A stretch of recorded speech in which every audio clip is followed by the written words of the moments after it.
একটা সেকেন্ডের ভরসা আছে বলুন? নাই বাবা।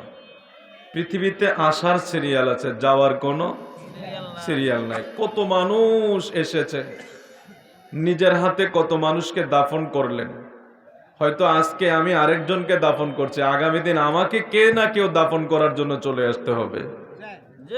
এটাই পৃথিবী। হয়তো চলে যাওয়ার আগ পর্যন্ত আমরা বুঝবো না, যেটা সূরা তাকাসুরে খুব সুন্দর করে ব্যাখ্যাটা করা হয়েছে, যে তোমরা শীঘ্রই জেনে যাবে। কখন জানবে? যখন চাক্ষুষ প্রমাণ হবে। আর চাক্ষুষ প্রমাণ কখন হবে? তবে আইনিল ইয়াকিন যেটাকে বলা হয়, মানে চক্ষু দ্বারা যখন কবরের পরিস্থিতি নিজে দেখব।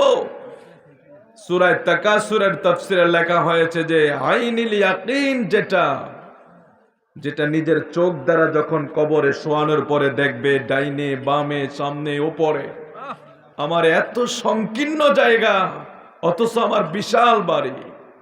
একটা ঘরে খাইতে ঢুকলাম, এত সুন্দর কাঠের ঘর। এটা আপনাদের এই চাঁদপুরবাসীর কিন্তু একটা ঐতিহ্য। আমি মতলবে আপনাদের হাজীগঞ্জ একটা কচু আছে না? বাদান কচুয়ার না? আল্লাহ জান্নাত নসিব করুক। আমাদের যে মাকদুম শাহ হুজুরের বাবা ছিলেন জাহান শাহ হুজুর, উনি তো ইন্তেকাল করছে। জাহান শাহ হুজুরও তখন ছিল, আজ থেকে অনেক আগের কথা বলছি, যে প্রায় ৬-৭ বছর আগে আমি কচু একটা মাহফিলে আসছিলাম। একটা তাফসিরুল কোরআন মাহফিল হয়তো 2 দিন ব্যাপী। ওখানে মনে হয় আমাদের শাহদুল্লাহ গাজীপুরি হুজুরের একজন খলিফা না জানি একজন মুরিদ, সেখানে একটা নেককার লোক আছে কচুয়াতে, এই হাজীগঞ্জ কচুয়া।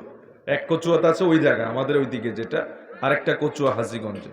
আজ থেকে প্রায় ৬-৭ বছর আগে মাহফিলে আসছিলাম, সেখানে জাহান শাহ হুজুরও ছিল, আরো অনেক আমাদের কাদরিয়া তৈবিয়ার মনিরুজ্জামান হুজুর ছিল, অনেকেই তাফসির পেশ করছে। আলহামদুলিল্লাহ অনেক ভালো লেগেছে। তো আমার আশা পরে আমি মতলবে বেশ প্রোগ্রাম করেছি। তো হাজিরিন,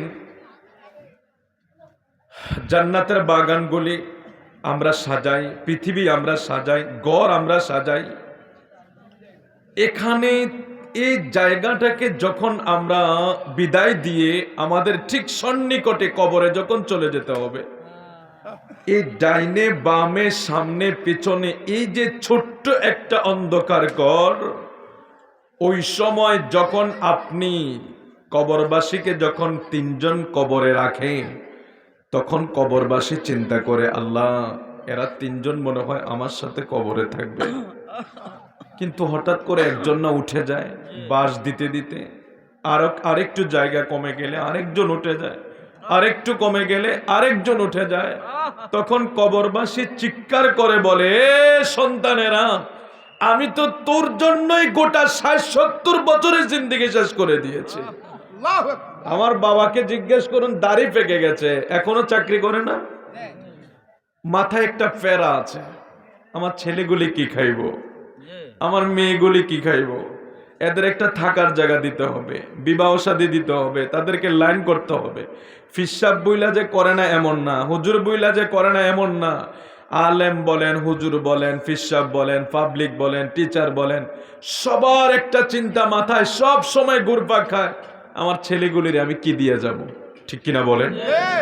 এই চিন্তায় আপনি দেখেন একটা পুরুষের জিন্দেগি, যে এই চিন্তায় তার একটা বিশাল সময় কিন্তু মূল্যবান সময় কেটে যায়। ঘুরতে সময় নাই, বন্ধুদের সাথে আড্ডা দেওয়ার সময় নাই, এক জায়গায় বসে গল্প করার সময় নাই। ছেলেরা ডাকে, মেয়েরা ডাকে, পরিবার ডাকে, কখন তাদের মুখে একটু খাবার উঠিয়ে দেব, এই পেরেশানিতে আমাদের জিন্দেগি শেষ করে দেয়। আর যখন আমাদের প্রাণবায়ু বের হয়ে যায়, কবরে যখন আমাদেরকে শোয়া দেয়, আমাদেরকে একা রেখে সবাই চলে আসে, কেউই আমাদের পাশে থাকে না। তখন অন্ধকার কবর, চতুর্দিক যখন অন্ধকার হয়ে আসে, ওই কবরের অবস্থা পৃথিবীর কোনো মানুষ যদি দেখতো, আমার নবী কই কেউই দুনিয়াদারি করতে পারতো না। কবর এক ভয়াবহ জায়গা বাবা, কবর এক ভয়াবহ জায়গা বাবা। কি দিল তোমারি নাম মসজিদে হবে এলান, তৈরি থেকো, তৈরি রেখো কবরের মা সমান, একদিন তোমার নাম মসজিদে হবে এলাল, একদিন আমার নাম মসজিদে হবে এলাল। তৈরি থেকো, তৈরি রেখো, তৈরি থেকো, তৈরি রেখো, কবরের মাল সামান। একদিন তোমাকে ফরিয়ে কাফন, বন্ধু স্বজন দিবে দাফন, ঠিক কিনা বলে? একদিন তোমাকে ফরিয়ে কাফন, বন্ধু স্বজন দিবে দাফন। জোরে বলে আল্লাহু আকবার। পৃথিবী এমন এক জায়গা, আল্লাহ বলে দিয়েছেন কোরআন শরীফে, আইনামা তাকুনু ইউদরিকুমুল মাউত ওয়ালাউ কুনতুম ফি বুরুজিম মুশাইয়াদা। জোরে বলে আল্লাহু আকবার। পৃথিবীর আদালতের যদি কেউ আসামি হয়ে যায়, এক বাড়ি থেকে দৌড়ানি দিলে আর এক বাড়িতে পালানোর ব্যবস্থায় আছে। বন্ধু, যদি আপনারে বাংলাদেশ থেকে দৌড়ানি দেয়, আপনি হয়তো ভারতে চলে যাবেন, ভারত থেকে দৌড়ানি দিলে পাশের দেশে চলে যাবেন। দুনিয়ার মামলা থেকে আপনি, দুনিয়ার মামলা থেকে পলায়নের জায়গায় আছে, দুনিয়ার আদালত থেকে পলায়নের জায়গায় আছে। বন্ধু, আল্লাহ কোরআন শরীফে ঘোষণা করে দিয়েছেন, আইনামা তাকুনু ইউদরিকুমুল মাউত ওয়ালাউ কুনতুম ফি বুরুজিন মুশাইয়াদা। বান্দারে, দুনিয়ায় তোর ফলানের জায়গা অভাব নাই, কিন্তু আমি আল্লাহর মউত থেকে ফালানোর কোনো জায়গা নাই। জোরে বলি আল্লাহু আকবার। ফলানোর জায়গা আছে? কেউ ফলাইয়া থাকতে পারবো? কেউ ফলাইয়া থাকতে পেরেছে? ফেরাউন, নমরুদ, ওরা কি ক্ষমতা কম ছিল? ফেরাউনের ক্ষমতা কম ছিল? নমরুদের ক্ষমতা কম ছিল? পৃথিবীর ইতিহাসে বাদশাহ জমজমা নামে এক বাদশাহ ছিল, 400 বছর রাজত্ব করেছে। দুনিয়া থাকতে পারছে? কেউই থাকতে পারে না, সবাই চলে যেতে হয়েছে। তার মানে আল্লাহ এই আয়াতে কারিমা দ্বারা আমাকে মেসেজ দিচ্ছেন, আমাদেরকে মেসেজ দিচ্ছেন, এ বান্দা, পৃথিবীর আদালত থেকে পলায়ন করার সুযোগ আছে, পৃথিবীর মানুষ থেকে বেঁচে যাওয়ার সুযোগ আছে, কিন্তু আইনামা, তুমি কোথায় লুকাইবা ইউদরিকুমুল মাউত, আমার মউত থেকে কোথাও লুকানোর জায়গা আল্লাহ রাখে? 7 আসমানের উপরে 7 জমিনের নিচে বান্দাও যদি পলায়ন করে, কোন জায়গায় বান্দার লুকানোর জায়গা আমার আল্লাহ রাখে না। বন্ধু,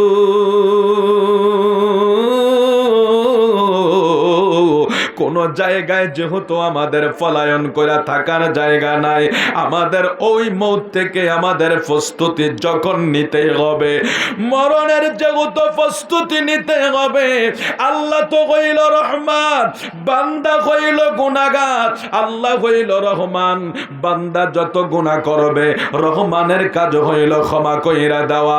কারণ আল্লাহ কোরআন শরীফে বিভিন্ন জায়গায় আল্লাহ যত আযাবের কথা বলেছেন, সর্বশেষ আল্লাহ বলেছেন ইন্নাল্লাহা গফুরুর রহিম।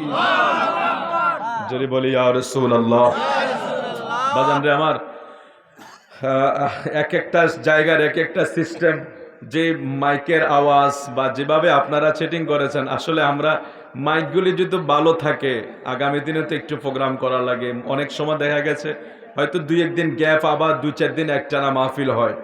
এখন এই সময়টা যেহেতু সৃজন আমাদের, এই জন্য মাইক যখন একটু ভালো থাকে তাহলে আমাদের কথা বলে। আমি যখন ডাক্তারের কাছে গেলাম, ডাক্তার সাজেশন দিয়েছে 1 নাম্বার বলবেন মাইক ভালো রাখতে, আর 1 ঘন্টার বেশি কথা বলবেন না, কারণ এটা খুব প্রেশার হয়ে যায়। অর্গুমা থাকা, এইতে তো জার্নিং করে আসা, আবার সকালবেলা মাদ্রাসা, একটা মেন্টালিটি প্রেশার, গলার ওপরে প্রেশার, একটা শরীর তো এটা, ঠিক কিনা বাবা? যদি মাইক ভালো থাকে আমাদের কথা বলতে ভালো লাগে এবং আস্তে ধীরে কথা বলে আপনাদেরকে একটু কিছু নসিহত করে চলে যেতে পারে। আমাদের ইখলাসের সহিত আমরা যখন বসেছি, মানুষ আশা করি আসবে। আমি দেখেছি আমাদের ভাইজানেরা তাবারক অনেক সুন্দর করে সব গোছাচ্ছে। আমি অনুরোধ করবো আপনারা সবাই চলে আসবেন। আমরা তার আগে একটু জিকির করতে রাজি আছি নি সবাই? আমরা এখানে আপনাদের এই হাজীগঞ্জের সবচেয়ে আপনাদের মহারত্ন হইল আবেদ শাহ আল মাদানী রাদিয়াল্লাহু তাআলা আনহু। এখানে আরো আছে মাদ্দাখা রহমতুল্লাহ মাজার, আমি জিয়ারত করে আসছি আসার পথে, কিন্তু আবেদ শাহ আল মাদানী সহ হাজীগঞ্জে কিন্তু অনেক আল্লাহর আউলিয়াদের মাজার আছে। আবার আরেকজন হইল এই রামগঞ্জ দিয়া ডুইকা গাউসে পাকের আওলাদ আছে না? আল্লাহু আকবার। আপনারা কি একটু জোরে বলবেন নি আল্লাহু আকবার? গাউসে পাকের দরবার কই? ইরাক বাগদাদ না? তো এই বাংলাদেশ এক রত্ন পেয়ে গেল। কোথায় ইরাক, কোথায় বাগদাদ? সে ইরাকের বাগদাদের যিনি ফিরানে ফিরদৌসের আওলাদ হযরত মিরান শাহ বুগদাদি, মিরান শাহ বুগদাদি হাজীগঞ্জের রামগঞ্জে শুয়ে আছে। মারহাবা বলেন। আবেদ শাহ মাদানী এই হাজীগঞ্জের জমিনে শুয়ে আছে। মাদ্দাখা এই হাজীগঞ্জের জমিনে শুয়ে আছে। তা আপনাদের আর কি লাগে? আল্লাহু আকবার। আল্লাহর এক একজন ওলির দাম কত জানেন? আমার গাউসে পাক বলছেন নাযরতু ইলা বিলাদিল্লাহি জামান। এ শোনো, খোদার সৃষ্টিটা আমার কাছে একটা সরিষার দানার মতো মনে হয়। এটা তরিকত তাসাউফ জগতের কথা। হুজুর এত বড় কথা কেমনে গাউসে পাক বলে? এই জন্যই বলে যারা মাওলার হইয়া যায় গোটা সৃষ্টি তার হইয়া যায়। একটু মহাব্বতে আমরা যেহেতু আমরা বিভিন্ন দরবারের তরিকতের দরবারের লোক আছি, আমাদেরকে জিকিরের তালিম দেওয়া হয়, ঠিক কিনা বলুন? আমি যেভাবে জিকিরগুলাকে আমি যেভাবে তালিম দেই, আমার উদ্দেশ্য থাকে মানুষের প্রত্যেকটা জিনিসকে পরিষ্কারের একটা যন্ত্র থাকে। আল্লাহ আমাদেরকে যেই যন্ত্রটা কল্প পরিষ্কার, এই বডির সবচেয়ে গুরুত্বপূর্ণ যন্ত্র হইল কলব। মনে রাখবেন, আপনার জামা ময়লা হলে আপনি অবশ্যই আপনার মেডিসিন ব্যবহার করবেন। হাতে কাটা গেলে আপনি ওষুধ খাবেন, জ্বর হইলে ওষুধ খাবেন, মাথা কাটা গেলে সেলাই দিবেন, পা কাটা গেলে সেলাই দিবেন। আপনার কলবের রোগ কি দিয়া ভালো করবেন? সেটা হলো একমাত্র আলা বিযিকরিল্লাহি তাতমাইন্নুল কুলুব। এছাড়া আর কোনো কিছু আছে? এটাকে পড়ে। এই জন্য তরিকত যখন আপনি যাবেন তখন আপনাকে জিকিরের সবক দেওয়া হয়। হ্যাঁ মিয়া, এত ঘন্টা জিকির করো, এভাবে জিকির করো। 5 ওয়াক্ত নামাজের পর 100 বার 200 বার জিকিরের কথা বলা হয় না আমাদেরকে? আমরা ওই জিকিরগুলি করব।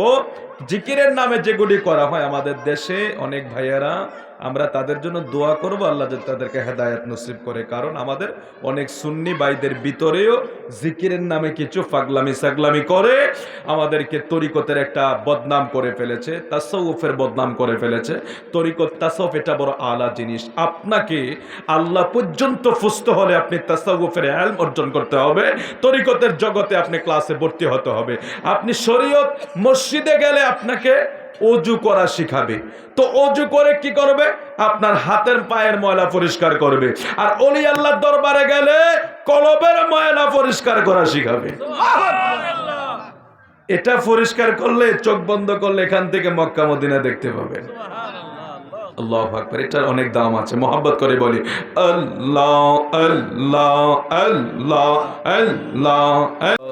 রাইতইলে ডরাই, রাত পকাইলে ডর, বয়সকালে বইলা যায়। ও আল্লাহ, রাইতইলে ডরাই, রাত পকাইলে ডর, বয়সকালে বইলা যায়।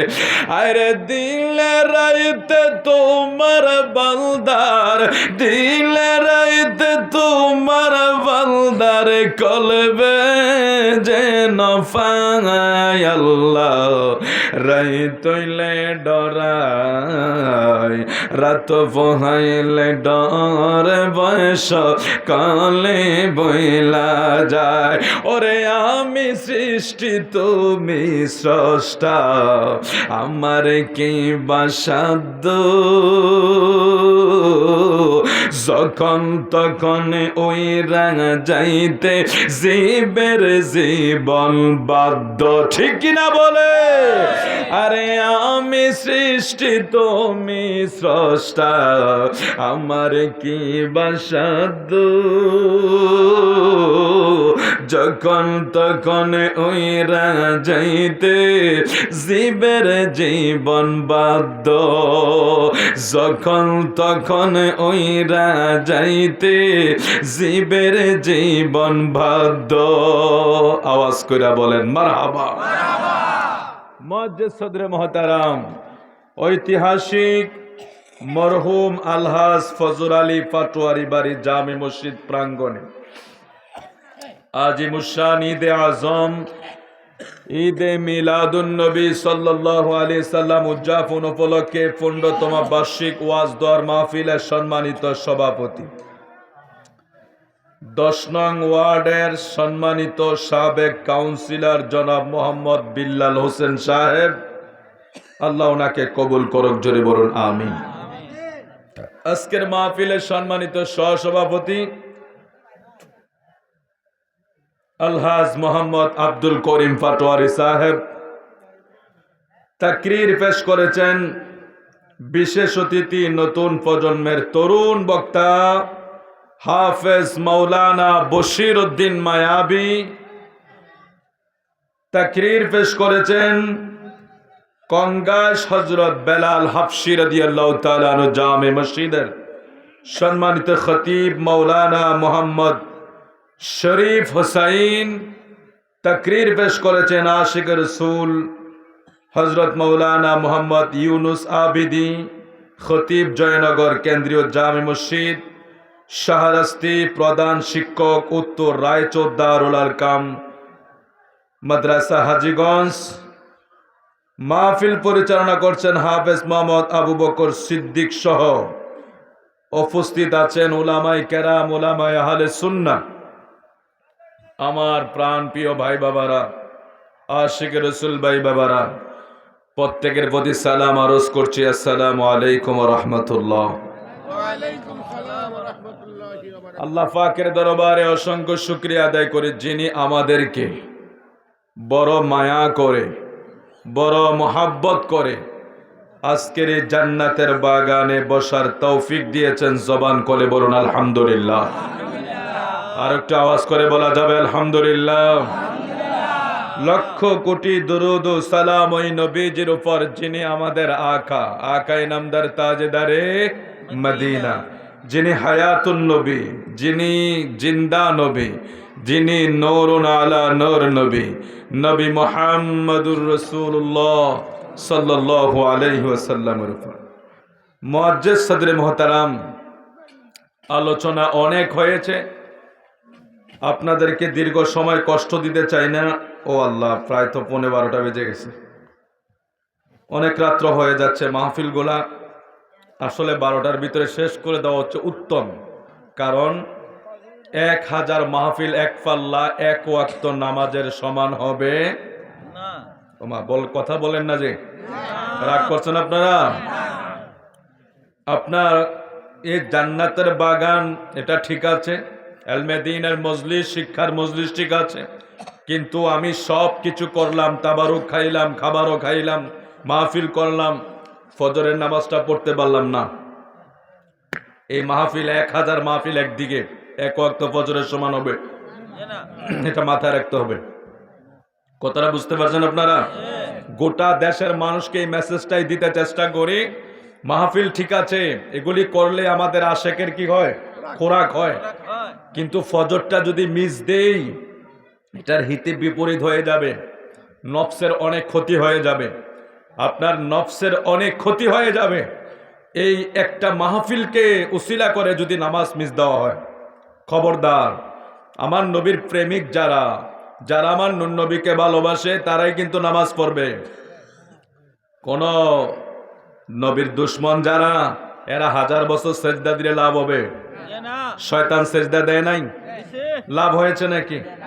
ও ভাই, খারিজি যারা, যাদেরকে আমরা আল আকাইদুল ইসলামিয়া ফাজল ক্লাসে পড়ানো হয়, এই বইটা যারা পড়েছে তারা বুঝতে পারবে যে 72 ফেরকা রাসূলুল্লাহ যে বলেছেন, বনি ইসরাইলি হয়েছে 72, উম্মতে মুহাম্মদী 73। 72 ফেরকা জাহান্নামে চলে যাবে, একটা ফেরকা জান্নাতে যাবে। প্যারা হাবিব সাল্লাল্লাহু আলাইহি সাল্লাম, সাহাবায়ে কেরাম প্রশ্ন করছেন, ইয়া রাসূলুল্লাহ সেটা কি? আমার নবী বলছেন, মা আনা আলাইহি ওয়া সাহাবিহি, যারা আমি নবীকে এবং আমার সাহাবাকে অনুসরণ করে এরা জান্নাতি। সুবহানাল্লাহ। ও ভাই একটু জোরে বলুন না সুবহানাল্লাহ। আমার নবীর সাহাবায়ে কেরামের শান ও আজমত ছোট করা হয় এমন ইসলামী দল আছে না নাই? আছে। আমার উসমানে গনিকে সমালোচনা করা হয়েছে, মাওলা আলী কাররামুল্লাহ ওয়াজহর নামে সমালোচনা করা হয়, সিদ্দিকে আকবরের নামে সমালোচনা করা হয়। সাহাবায়ে কেরামের সমালোচনা করা মানে ইসলামের গোড়া কেটে দেওয়া। কথাটা বুঝতে পারছেন? এই দেশের বহু ইসলামী নামের দল আছে, তাদের আকীদা হইল ওসমান জিন্নুরাইন অনেক কাজে ভুল করেছে, ওসমান জিন্নুরাইন খেলাফতের জন্য বিভিন্নভাবে হত্যা হয়েছে, এগুলির বিচার এসেই করে না, এগুলি তাদের আকীদার আলোচনা। নাউজুবিল্লাহ বলেন। এরকম ইসলামী দল আমাদের মাঝে আছে। এখন আমার নবী বলতেছেন, এই হাদিস শরীফের রাবি হইল 15 জন। কতজন? 15 জন। একটা হাদিসের যদি গ্রহণযোগ্য একজন সাক্ষী থাকে সেটাই সহিহ সনদের জন্য যথেষ্ট, অথচ এই হাদিসটার জন্য 15 জন রাবি আছে, মানে বর্ণনাকারী আছে। সুবহানাল্লাহ বলবেন না? এখন আমার নবী যখন বলছেন মা আনা আলাইহি ওয়া সাহাবিহি, আমার সাহাবা এবং আমি নবীর অনুসরণ যারা করে তারা জান্নাতে। এখন এই দলের নাম কি হবে? মিশকাতে শরাব মেরকাত যিনি লিখেছেন, মোল্লা আলী কারি রহমতুল্লাহ আলাই, মোল্লা আলী কারি রহমতুল্লাহ আলাই, তিনি এই হাদিসের ব্যাখ্যা করে বলেন, মা আনা আলাইহি ওয়া সাহাবিহি আয় আহলে সুন্নাত ওয়াল জামাত। আচ্ছা, আমাদের আহলে সুন্নাত ওয়াল জামাত কি দুনিয়ার কোন ব্যক্তি বানিয়েছে?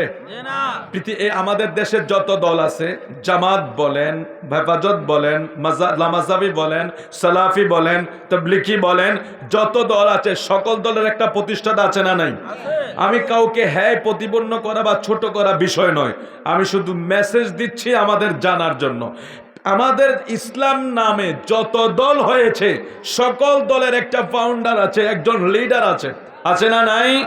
বাংলাদেশ জামাত ইসলামের একজন লিডার আছে, আপনার আহলে হাদিসের একজন লিডার আছে, জমিয়তে আহলে হাদিস সালাফি তাদের একজন লিডার আছে, আপনার হেফাজত ইসলামের একজন লিডার আছে, তাবলিগীদের একজন লিডার আছে, সব দলের একজন একজন লিডার আছে। আমাদেরও দলের একজন লিডার আছে, আমাদের দলের লিডার নবী মুহাম্মদুর রাসূলুল্লাহ সাল্লাল্লাহু আলাইহি ওয়াসাল্লাম। এই জন্য আহলে সুন্নাত ওয়াল জামাতের বাইরে যত দল আছে, কোন সময় গোপন থাকে, দৌড়ানি খাইলে গোপন, দৌড়ানি বন্ধ হইলে ওপেন। নাউজুবিল্লাহ বাড়ি যে কইবেন। আর আহলে সুন্নাত ওয়াল জামাত কি কোন সময় গোপন আছিল?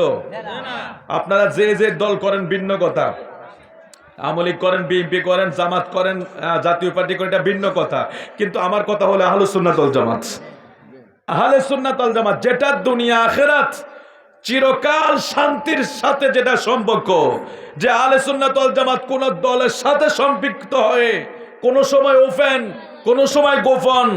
আমার বয়সে আমি দেখিনি, আমার বাদানরা দেখেছে কিনা আমি জানি না। আহলে সুন্নাত ওয়াল জামাত কখনো কোন সময় গোপন হয়েছে নাকি? যে আরে দৌড়ানি আসতেছে, ক্ষমতা নাই, আমরা একটু কবরের তলে ঢুকা যাই বা বিভিন্ন জায়গায় চলে যায় বা ভারতে চলে যায়, আহলে সুন্নাত ওয়াল জামাত এরকম মনে হয়েছে নাকি? কেন কেন হয় না জানেন? কারণ এটা লিডার হলো নবী মুহাম্মদ রাসূলুল্লাহ সাল্লাল্লাহু আলাইহি সাল্লাম। কারণ তোমাদের দলের লিডার যারা, এরা পায়ের তলার মাটি নাই, মাটি নাই, এই জন্য এরা আজকে এখানে, কালকে এখানে, আজকে এখানে ঘর বাঁধে, কালকে ওইখানে বাঁধে, আজকে বাংলাদেশে, পরশু ভারতে, তরশু চীনে, এরপরে লন্ডন, এসে দৌড়াদৌড়ের ভিতরে থাকো।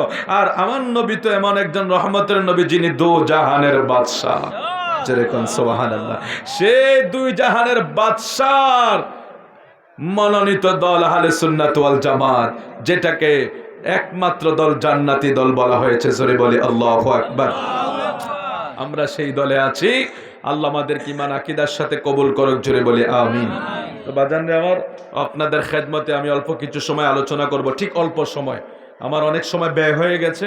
আমি অল্প কিছু সময় কথা বলবো, তারপরে আমাদের এই যে মাহফিলের একটা দ্বিতীয় একটা অধিবেশন আছে। আপনারা যারা আশেপাশে আছেন, আমরা অল্প সময়ের ভিতরে গুছিয়ে ফেলার চেষ্টা করব। আমি যেটা বলছিলাম, সুন্নিরা নামাজ পড়বে, সুন্নিরা নামাজ পড়বে, সেটা মিস করা যাবে না। কারণ আমার এই আকায়েদে আহলে সুন্নাত এত মজবুত আকীদা, এটা ছেড়ে দিলে আপনি ঠিক থাকতে পারবেন না। আপনার ইমান আকীদা নিয়ে আপনি চলতে পারবেন না। যে কোনো টাইম আপনার ইমানকে আপনার চোরে নিয়ে যাবে, চুরি করে। আল্লাহ আমাদেরকে বোঝার তৌফিক দান করুক। জোরে বলে আমিন, আরো জোরে বলে আমিন। সালাতুন ইয়া রাসূলুল্লাহ,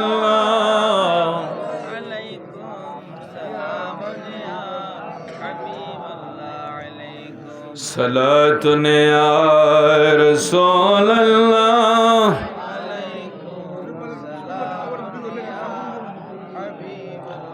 জি ইনশাআল্লাহ তাবারক গুলি রেডি করেন। আমি অনুরোধ করব মাহফিল কমিটিকে তাবারক রেডি করে আমাদের প্যান্ডেলে নিয়ে আসার জন্য। অল্প সময়ের ভিতরে আমরা তাবারক, যেহেতু ঠান্ডা পড়তেছে বেশিক্ষণ সময় নাকিও রাজি আছেন আপনারা? না না, এই তাবারক তাড়াতাড়ি তাবারক নিয়ে এলো, দেরি করেন না। অল্প সময়ের ভিতরে আমরা ইনশাল্লাহ গুছিয়ে পড়বো, কারণ ওয়াজ অনেক হয়েছে, এত ওয়াজ দরকার নাই। ওয়াজ সবচেয়ে বড় ওয়াজ হইলো নবীর প্রেম মহাব্বত নিয়ে মসজিদে দিয়ে সেজদা দিয়ে নামাজ পড়বেন, এর চেয়ে বড় ওয়াজ আছে? আরে বক্তা 2-4 ঘন্টা চিল্লি কইরা যায় কিছু করে না করে, সর্বশেষ হইলো আমার নূর নবীর সালাম দিবেন, আদবের সহিত তাজিমের সহিত থাকবেন এবং মসজিদে দিয়ে সেজদা দিবেন। এর চেয়ে বড় ইবাদত পৃথিবীতে আর কোনো কিছু হতে পারে না, ঠিক কিনা বলেন? তাবারক রেডি করেন তাড়াতাড়ি। আশেপাশে যারা আছেন সবাই চলে আসেন একটা সময়ের ভিতরে, নাইলে কিন্তু ঢুকা যাবে না পরে। আল্লাহ আমাদেরকে কবুল করুক। জোরে বলে আমিন, আরো জোরে বলে আমিন। আল্লাহ পাক পবিত্র কোরআনে ঘোষণা করে দেয়, ওয়ামা আরসালনাকা ইল্লা রাহমাতাল লিল আলামিন। বন্ধু, আমি আপনাকে দুনিয়ায় রাহমাতাল লিল আলামিন হিসাবে পাঠাইলাম। এই আয়াতের তাফসীর আপনারা অনেকেই শুনেছেন, এই আয়াতের ব্যাখ্যা আপনারা অনেকেই শুনেছেন, তবে মাত্র সুন্নি ওলামায়ে কেরাম, অন্য তাফসীর মাহফিলে হয় না, ঠিক কিনা বলেন? এই আয়াত জাতি আমার নবীজির শানে, এই জন্য অন্য উলামায়ে কেরাম এটা করে না, শুধু সুন্নিরাই করে। কেন করবে? কারণ ওরা তো আমার নূর নবীকে তাদের নিজের ভাইয়েরার মতো, নিজেরার মতো মাটির মানুষ এই সেই মনে করে। আর আমার আল্লাহ কয়, বন্ধু গো, আমি আপনারে এমন একজন নবী বানাইলাম, এমন একজন নবী বানাইয়া দুনিয়ায় পাঠাইলাম, আপনি শুধু দুনিয়ার জন্য রহমত নয়, আপনি হইলেন রাহমাতাল লিল আলামিন। দুনিয়ার জন্য যেমন রহমত, পরকালের জন্য তেমন রহমত, আসমানের জন্য যেমন রহমত, সিদরাতুল মুনতাহার জন্য তেমন রহমত, আরশ আজিমের জন্য আপনি নবী রহমত। তার একটা বাস্তব প্রমাণ হইল, এই মাসটা হইল রজবের মাস। মারহাবা কোন? ও মৌলবীরা, তোমরা এত বড় বড় তাফসীর করো, বিজ্ঞান পড়ো, মানুষকে বুঝাও, অথচ পৃথিবীর ইতিহাসে অনেক ঘটনা ঘটছে। বন্ধু, আমার নবীর মেরাজের চেয়ে আর বড় ঘটনা কি আছে? আছে নাকি?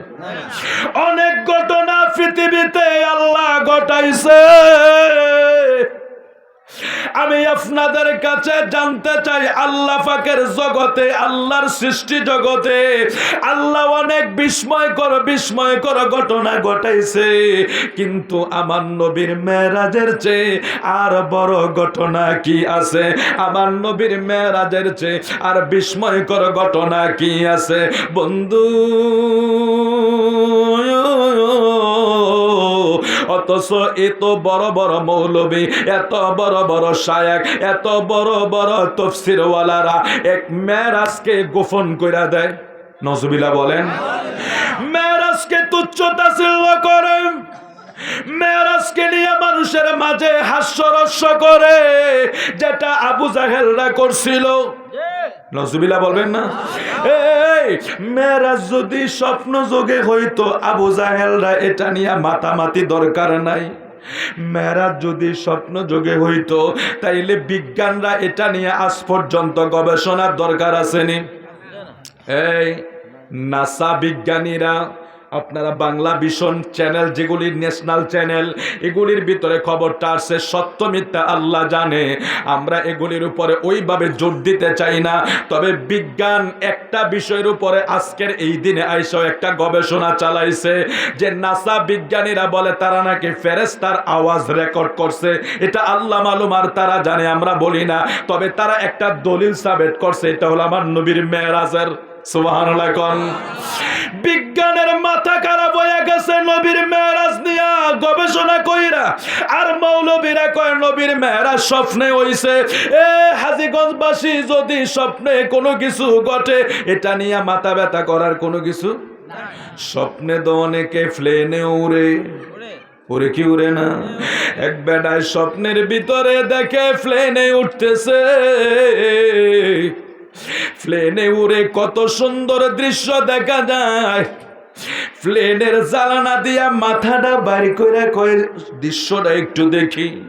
দৃশ্য দেখে কেমনে কেমনে, কোন জায়গায়? স্বপ্নে দৃশ্য দেখে মাথা বাড়ি কইরা দৃশ্য দেখতেছে দেখতেছে দেখতেছে দেখতেছে। হঠাৎ কইরা ঘুম ভাঙছে। ওই পাগলায় দেখে তার ঘরের সিরা খেতার ভিতরে মাথা ঢুকাইয়া রাখছে। নাউজুবিল্লাহ কইতেন না?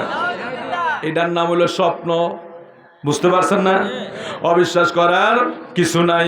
ওমকে যদি কয় হুজুর আমি আকাশে স্বপ্ন দেখছি, কালকে দেখছি আমি আকাশে উঠতেছি, আমি দেখছি মক্কা মদিনা চলে গেছি, আমি দেখছি আমি ওমক বিদেশে চলে গেছি। কেমনে? স্বপ্নে।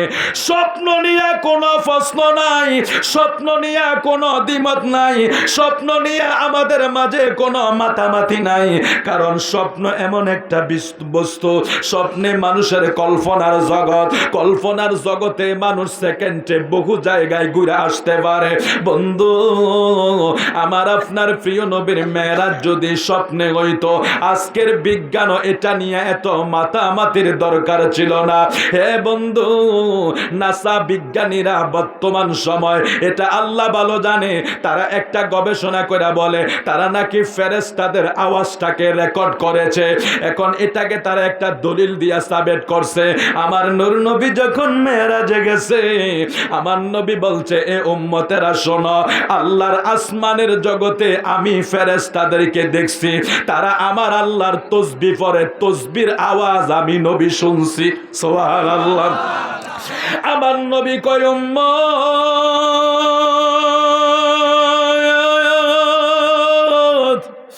আমি যখন মেরাজে গেছি, আসমানের ভিতরে 4 আঙ্গুল পরিমাণ জায়গা নাই যেখানে ফেরেশতারা আমার আল্লাহরে সেজদা দেয় না।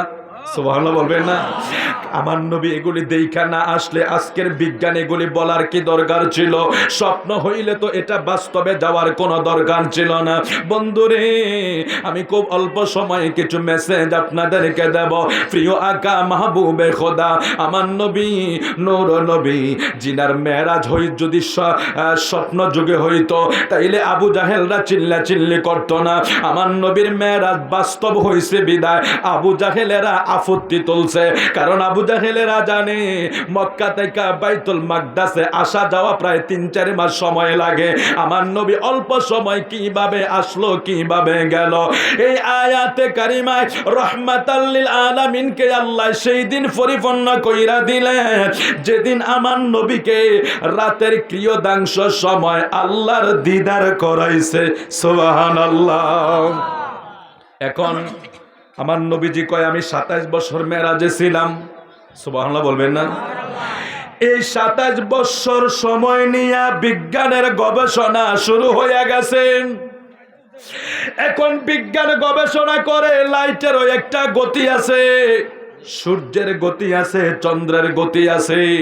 অ্যাপোলো 11 বলেন, রকেট বলেন, বিমান বলেন, হেলিকপ্টার বলেন, এই সৃষ্টি জগতে যত যন্ত্র আছে এটার একটা গতিসীমা আছে। সেকেন্ডে এত মাইল যাইতে পারে, মিনিটে এত মাইল যাইতে পারে।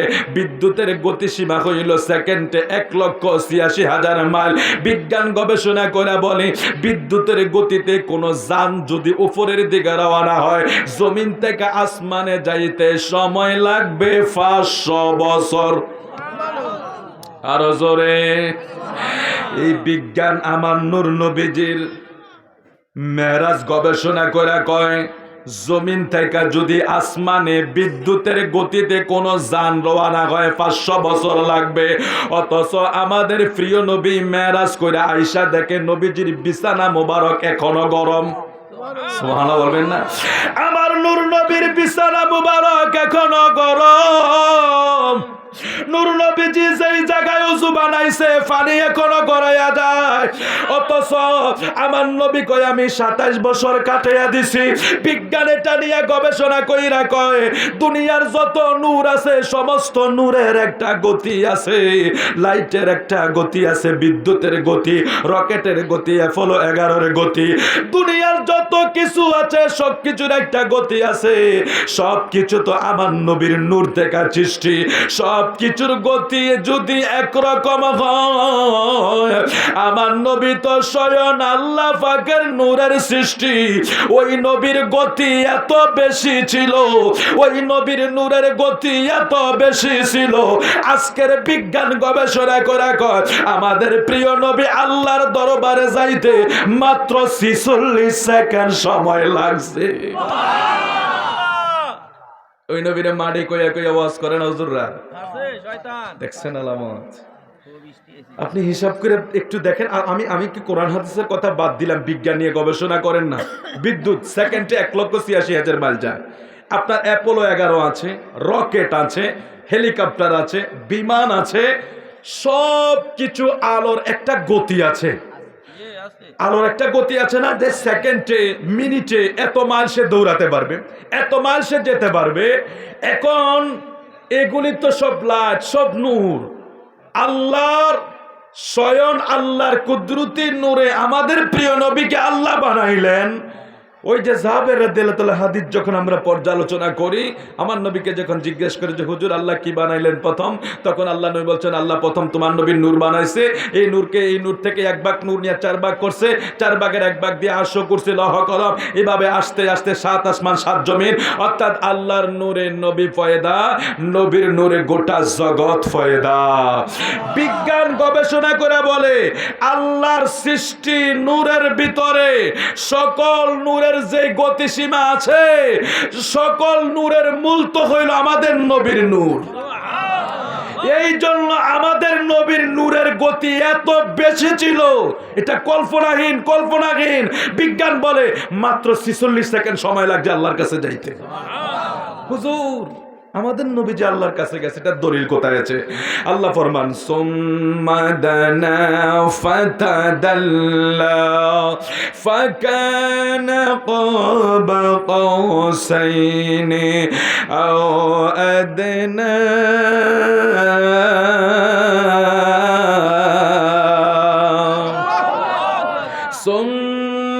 دنا فتدلى فكان قاب قوسين أو أدنى فأوحى إلى عبده ما أوحى। সূরা নজম আল্লাহ বলছেন সুম্মাদানা ফাতাদাল্লাহ, আমি আমার বন্ধুকে এত নিকটে নিয়ে আসলাম যে মানুষ যখন তীর ধনুক ধরে তীর টানে ধনুকের মাথা আস্তে ধীরে বাঁকা হইয়া কাছে আসে, ঠিক কিনা বলেন? তো ধনুকের মাথা যেইভাবে আস্তে আস্তে নিকটে চলে আসে, আমিও মেরাজের রজনীতে আমার প্রিয় হাবিবকে তার চেয়ে আরো নিকটে নিয়ে এসেছি। আচ্ছা, আমার নবী আল্লাহর নিকট। এবার বলুন সৃষ্টির কোন জিনিস নবীর কাছে আর গোপন থাকে? এটা এক বিস্ময়কর বিষয়। কিন্তু আজকে এত 72 ফেরকা, অথচ এই জিনিসটা নিয়ে গবেষণা করে না। এরা শুধু ভাসমান তাফসীর করে। কি কুল ইন্নামা আনা বাশারুম মিসলুকুম ইউহা ইলাইয়া, আল্লাহ কইছে নবী গো আমি তো আপনারে, হে নবী আপনি বলুন আমি তো আপনারে মাটি দিয়া বানাইছি। এটার তাফসীর কই? ব্যাখ্যা কই, শাব্দিক অনুবাদ কই, আসবাবুল নুজুল কই, তাফসিরের মত কই, কোন তাফসিরের মতে কথা বললেন, কোন ব্যাখ্যা অনুযায়ী কথা বললেন, কোন আসবাবুল নুজুল কোন জায়গা থেকে আলোচনা করলেন। আপনি ওয়াজ করে মানুষে বাসমান ওয়াজ করে শোনাইয়া দিলেন। হে নবী আপনি বলুন, আমি তো তোমরার মতনে মাটির মানুষ। নাউজুবিল্লাহ। এগুলি হলো বড় বিস্ময়কর বিষয় বাবা। রাসূলুল্লাহর মেরাজের ওয়াজ এরা কেন করে না জানেন? নবীর মেরাজের ওয়াজ করলে এক নম্বরে নবীর নূর মানতে হবে, দুই নম্বরে নবীরা হায়াতুন নবী এটা মানতে হবে, মারহাবা বলবেন না? তিন নম্বরে আমার নবীর ইলমে গায়েব। এই সম্পর্কে একটা হাদিস শরীফ আপনাদেরকে শোনায়া তারপরে আমি আমার আলোচনার শেষ দিকে চলে যাব। আল্লাহ আমাদেরকে একটু ধৈর্য ধরার তৌফিক দান করুক, জোরে বলে আমিন। আমি জানি না আগামী দিন মাহফিল করতে পারবো কিনা।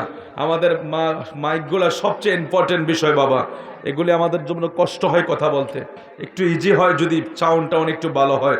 তো যাই হোক, যেটুকু আয়োজন আছে আল্লাহর কাছে শুকরিয়া করে আল্লাহ আমাদেরকে সুস্থ রাখুক, আমিন বলেন। একটু দরুদ শরীফ পড়ি, সাল্লাল্লাহু আলা একটু চাও যে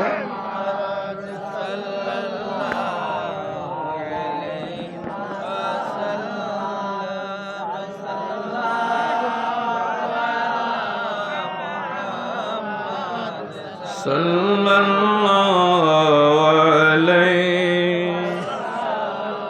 হাজিয়া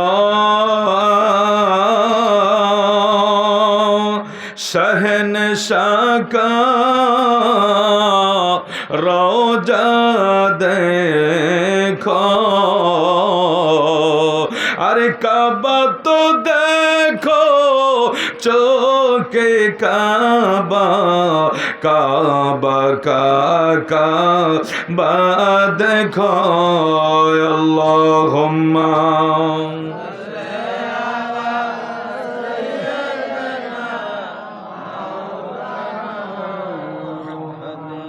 وعلى آله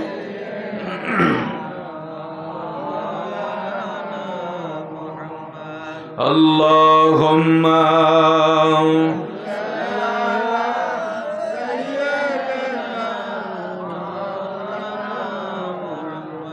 وعلى آله।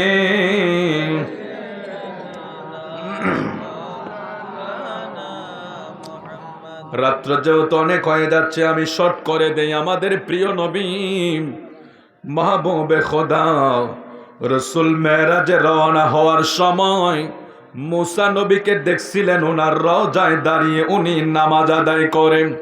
সুবহানাল্লাহ বলেন। আমাদের নবী পৃথিবীতে আসার প্রায় 2500 বছর আগে মুসা নবীর ইন্তেকাল হয়েছে। আল্লাহু আকবার পরে বলবেন নাকি? 2500 বছর আগে আমাদের নূর নবীর পৃথিবীতে আসার আগে মুসা নবী দুনিয়ায় চলে গেছে। এখন ইউসাল্লুনা মুসা নবীর নামাজ পড়ছে। বিষয়টা ব্যাখ্যা বিশ্লেষণ কইরা অনেক তাফসীর কারক বলেন, অনেক হাদিস বিশারদ বলেন যে আসলে মুসা নবী রওজায় নামাজ পড়ে, সব সময় নবীরা রওজায় সালাত আদায় করে। এটা মেশকাত শরীফের 121 পৃষ্ঠায় আছে। সকল নবীরা রওজা শরীফে তাদের স্বস্থানে নামাজ আদায় করে, কিন্তু আমার নবী যাওয়ার টাইমে মুসা নবীকে দণ্ডায়মান অবস্থায় দেখছে। এটাকে আসলে নামাজ ছিল, কারণ সালাতের এক অর্থ হইল দুরূদ শরীফ। সুবহানাল্লাহ। সালাতের এক অর্থ হইল দুরূদ শরীফ। আমরা মানি সব সময় নবীরা রওজা পাকে সালাত আদায় করে, কিন্তু আমার নূর নবী যেদিন নূর নবী যেদিন মেরাজে রওনা হইছে ওই দিন কি মুসা নবী আসলে নামাজ পড়ছে নাকি দুরূদ শরীফ পড়ছে? অনেক মুহাদ্দিসিনে কেরামে হাদিসের ব্যাখ্যা কইরা তারা বুঝায়া যায় ওই দিন মুসা কালিমুল্লাহ আমার নবী উনার রওজার পাশ দিয়া যাবে বলে মুসা নবী ওই দিন দাঁড়ায়া দাঁড়ায়া আমরার নূর নবীর সালাম জানাইছে। সালাতু সালাম গো জানাই দরুদ সালাম গো জানাই আপনার পরে নবী গো আমরা গুনাহ আরে আমরা গুনাহগারে জানাই আমরা গুনাহগারে নবী গো আপনার পরে কন্যা সালাত সালাম জানাই দরুদ সালাম জানাই আপনার পরে নবী গো আমরা গুনাহগার আরে কোরআনে সই নাসিয়ামি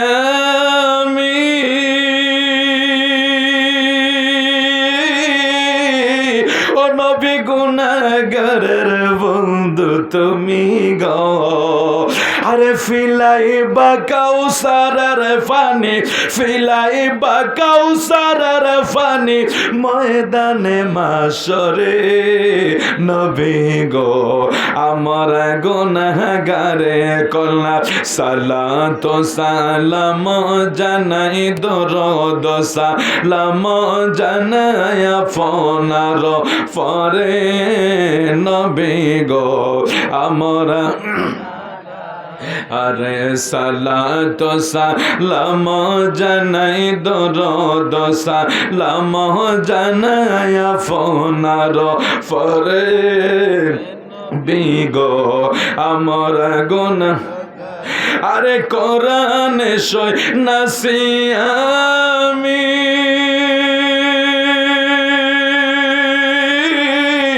আপনি নবী শাফায়াতের কান্ডারিয়া ওরে কোরআনে সই নাসিয়ামি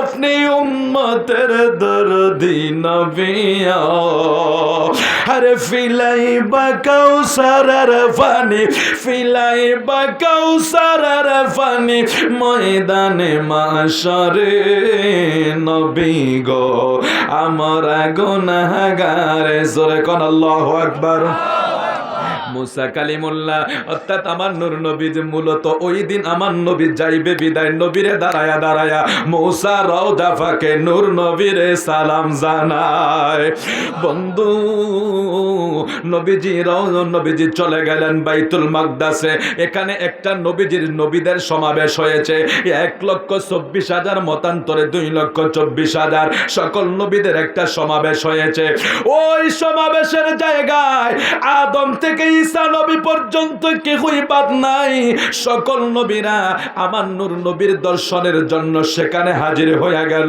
আমার নবী ওই জায়গায় ইমামতি করলেন ওই জায়গায় নবী ইমামতি করলেন এই জন্য নবী হইলেন ইমামুল মুরসালিন এই দেশের মৌলবীরা নবীজিরে নিরক্ষর কয় নবীজিরে রাখাল কয় অথচ নবী ইমামুল মুরসালিন ওইটা কইতো সময় পায় না কথাটা বুঝছেননি রাখাল কইতো সময় পায় আলিফ বাতা জানে না কইতো সময় পায় কিন্তু নবী যে ইমামুল মুরসালিন ওই কথা কওয়ার মোল্লার সময় নাই এই জন্য তাদের উপর লানাহুমুল্লাহ আল্লাহ কয় ইন্নাল্লাযীনা ইউযুনাল্লাহা ওয়া রাসূলাহু লানাহুমুল্লাহু ফিদ দুনিয়া ওয়াল আখিরাহ ওয়া আ'আদ্দা লাহুম আযাবাম মুহিনা নিশ্চয় যারা আমারে কষ্ট দেয় আমার বন্ধুরে কষ্ট দেয় তাদের উপর আমি আল্লাহর লানত দুনিয়াও লানত পরকালেও লানত জোরে নউযুবিল্লাহ তাইলে আমার নবীরে কষ্ট দেওয়া যাবে তো এখন আপনি বলবেন হুজুর আমরা তো কলমাওয়ালা মুসলমান এসে নামাজ রোজা এত কিছু করি আমার নবী কষ্ট পায় কেমনে কষ্ট পায় জানেন আমরা আমার নবীর নাম শুনলে চুমা খাই না এখন আপনি যদি আমার পাশে বই ক্রিটিসাইজ করেন এরকম আছে না নেই কই পেয়েছে আপনি জিজ্ঞেস করেন আপনার ডক্টর মাহবুবুর রহমান হুজুর তারপরে আপনাদের হাজীগঞ্জের অনেক বড় বড় আলেম আছে শুধু লানাহুমুল্লাহ তাফসীরের ব্যাপারে একটু জিজ্ঞেস করেন যে আমার নবী কখন কষ্ট পায় কখন আল্লাহ লানত দেয় এই আমার নবীর নাম ধরে চুমা খাওয়ার টাইমে অনেক নবীর দুশমন আছে ওরা কি বলে সুন্নিরা এরম করে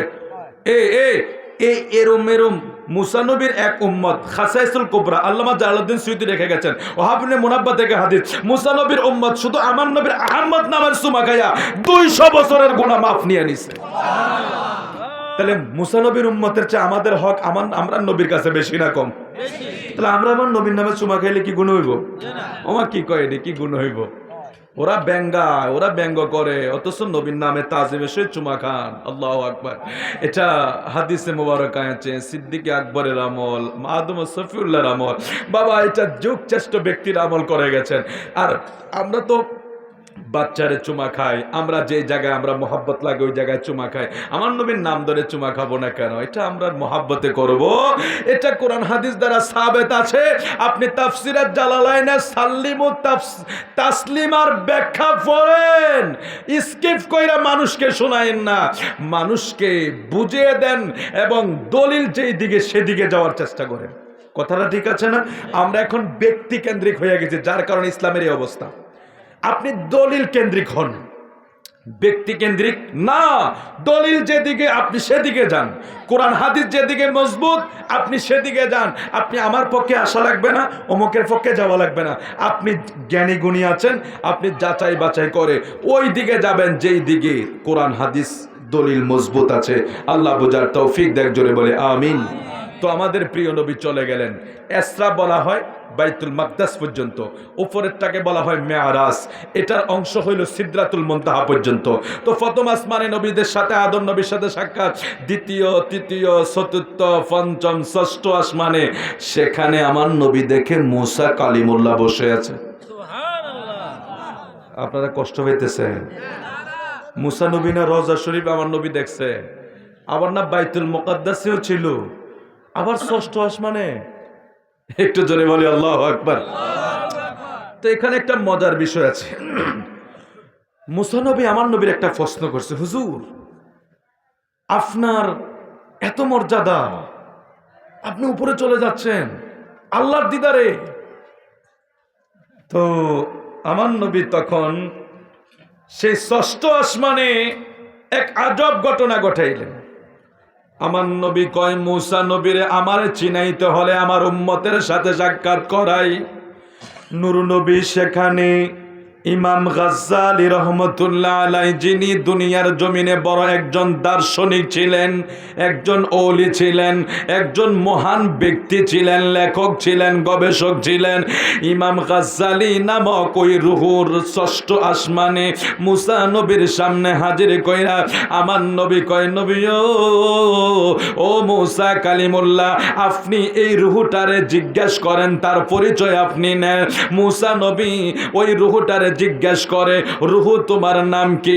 উনি জবাব দেয়, আমার নাম ইমাম গাজ্জালী, আমার বাবার নাম এটা, মায়ের নাম এটা, দাদার নাম এটা, দাদির নাম এটা, নানা নানি বলতে বলতে বলতে বলতে ইমাম গাজ্জালী রুহের জগৎ থেকে আইসা মুসা নবীর সামনে 6 পুরুষের নাম বলেছে, 6 বংশের পরিচয় দিয়েছে। শর্ট করে বলছি, মুসা কালিমুল্লাহ কয়, নবীর উম্মত শুনো, তুমি তো এখনো দুনিয়ায় যাও না, আর তোমারে আমি প্রশ্ন করছি শুধু তোমার নাম বলার জন্য, 6 বংশের নাম তো আমি প্রশ্ন করি নাই। এবার ইমাম গাজ্জালী কয়, মুসা কালিমুল্লাহ, আমিও আপনারে একটা প্রশ্ন করি, জবাব দেন। আজ থেকে 2 থেকে 2500 বছর আগে আমার আল্লাহ আপনারে একটা প্রশ্ন করছে, ওয়ামা তিলকা বিয়ামিনিকা ইয়া মুসা, মুসা রে তোমার হাতে কি? আপনি আল্লাহর একটা প্রশ্নে আপনি কয়েকটা জবাব দিয়েছেন, প্রায় 100-র উপরে কেন জবাব দিয়েছেন, ওইটা আগে আপনি আমারে বলেন। সুবহানাল্লাহ। কি আশ্চর্যের বিষয়, ইমাম গাজ্জালী দুনিয়া আসছে কত পরে, আমার নবীর জামানায় আসছে অনেক পরে ইমাম গাজ্জালী দুনিয়া আসে, অথচ আমার নবী শুধু রুহুটারে ডাক দিয়া 6ষ্ঠ আসমানে হাজির করছে। মুসা নবী 2500 বছর আগে কি করছে নবীর উম্মতে বইলা দিতেছে। এবার মুসা নবীর আর জানার বাকি আছে যে এই নবীর উম্মতের যদি এত পাওয়ার হয়, এই নবীর উম্মতের যদি এত পাওয়ার হয়, নবীর পাওয়ার কত হবে। হুজুর আপনি আল্লাহর দিদার পাওয়া সম্ভব, জোরে কোন সুবহানাল্লাহ। আমার নবী চলে গেলেন সিদরাতুল মুনতাহা, একটা ফেরেশতাদের সমাবেশ হয়েছে, এটা বিশাল আলোচনা। আমার নবী বলছেন, আমি দেখেছি সিদরা নামক যেই গাছ আছে প্রত্যেকটার পাতায় পাতায় ফেরেশতাদেরকে আমি দণ্ডায়মান অবস্থায় দেখেছি। আর ওই দিন ফেরেশতারা আল্লাহর কাছে ফরিয়াদ করেছে, আল্লাহ তোমার মাহবুব, তোমার বন্ধু হাবিবে কিবরিয়া, যার উছিলায় জগৎ সাজিয়েছ, আপনার সেই বন্ধুকে আমরা একটা নজর দেখব। ফেরেশতাদের বর্ডারের জায়গা হইল সিদরা, সেই সিদরাতুল মুনতাহায় সমস্ত আল্লাহর বাহিনীকে আল্লাহ হাজির করলেন। আমার নবী বলেন, আমি দেখতে পাইলাম তারা সিদরা নামক গাছে দণ্ডায়মান, ওখানে সমস্ত ফেরেশতারা আমার নূর নবীর দিদারের অপেক্ষা করেছে। জোরে কোন সুবহানাল্লাহ। আমার নবী চলে গেলেন, নবীজি চলে গেলেন। রফ রফ যোগে নবী যখন উপরের দিকে উঠে, নবীজি যাচ্ছে, জিবরাইল আমিন পেছনে। আমার নবী যেখানে যাচ্ছে, জিবরিল আমিন আর সেখানে কদম বাড়তে পারছে না। আমার নবী যাইতে যাইতে চলে গেলেন আরশ কুরসি। আমার নবী এমন এক জায়গায় চলে গেলেন যেটা হলো সুম্মা দানা ফাতাদাল্লা ফাকানা কাবা কাউসাইনি আও আদনা। এমন এক জায়গায় নবী চলে গেলেন, আল্লাহর সকল সৃষ্টি জগৎ আমার নবীর কদমের নিচে, অর্থাৎ আমার নবী লা মাকামে ভ্রমণ করছে যেখানে কোনো সৃষ্টি নাই। জোরে কোন সুবহানাল্লাহ। তাহলে ওই নবীর কাছে কি আলিফ বাতা শিখাইতে হবে নবীজিরে? যেখানে নবীর কাছে কোনো সৃষ্টি গোপন নাই, ওই নবীকে আপনি আলিফ বাতার সবক দিবেন? আমার নবী যেখানে আল্লাহর নিকটে, সেখানে সৃষ্টির কোন জিনিস নবীর কাছে আর গোপন আছে? আমার নূর নবী যখন আল্লাহর কাছে গেলেন, আল্লাহ কয়, বন্ধু হাদিয়া কি নিয়ে আসেন? আল্লাহর হাবিব বলে, আত্তাহিয়াতু লিল্লাহি ওয়াস সালাওয়াতু ওয়াত তাইয়্যিবাত। আমার পক্ষ হতে, আমার উম্মতের পক্ষ হতে সকল ইবাদত বন্দেগী নাজরানা দিলাম। আল্লাহ খুশি হয়ে কয়, আসসালামু আলাইকা আইয়ুহান নাবিয়্যু। নবী গো, আপনার উপরে রহমত, আপনার উপরে রহমত। আমার নবী সালামের জবাব কিভাবে নেয়? আসসালামু আলাইনা ওয়া আলা ইবাদিল্লাহিস সালিহিন। এখন আল্লাহ বলেছে কার? নবী বলেছে না। এই দুই জায়গায় দুইটা গোপন রহস্য আছে। এটা বইলে আজকের ওয়াজ শেষ হইয়া যাবে। আলহামদুলিল্লাহ কোন, আর জোরে কোন আলহামদুলিল্লাহ। আল্লাহ বলছে একজন, নবী বলছে বহু বচন। কারণ আল্লাহর কাছে যখন নবী চলে গেছে, সেখানে মিকাইল নাই, ইসরাফিল নাই, জিব্রাইল নাই, আজরাইল নাই, দুনিয়ার কোন আল্লাহর সৃষ্টি জগতের কোন ফেরেশতারা নাই, নাই, নাই, কোন ফেরেশতারা নাই। আল্লাহ সেই জায়গায়, ওইখানে আল্লাহ বলছে আসসালামু আলাইকা। শুধু আমার নবীরে আল্লাহ সালাম দিছে, আর আমার নবী বলছে আসসালামু আলাইনা। আল্লাহর দিদারে যাওয়ার পরে নবী কার কথা স্মরণ করছে, ওই ফেসটা আজকে ভাঙবো, ওই গোপন রহস্যটা আজকে আপনাদের খেদমতে আলোচনা করব। মারহাবা কোন, আরো জোরে কোন মারহাবা। ওই গোপন রহস্যটা ভাঙার আগে এই জান্নাতের বাগানটা প্রতি বৎসর হয়, এটা আমরা চাইকে চাই না? 15তম মাহফিল। মারহাবা কোন, আরো জোরে কোন মারহাবা। আগামী বছর যদি বাইচা থাকেন, মাহফিল হবে 16তম। এই মাহফিলটা মরহুম আলহাজ ফজল আলী পাটোয়ারি বাড়ি জামে মসজিদের প্রাঙ্গণে হয়।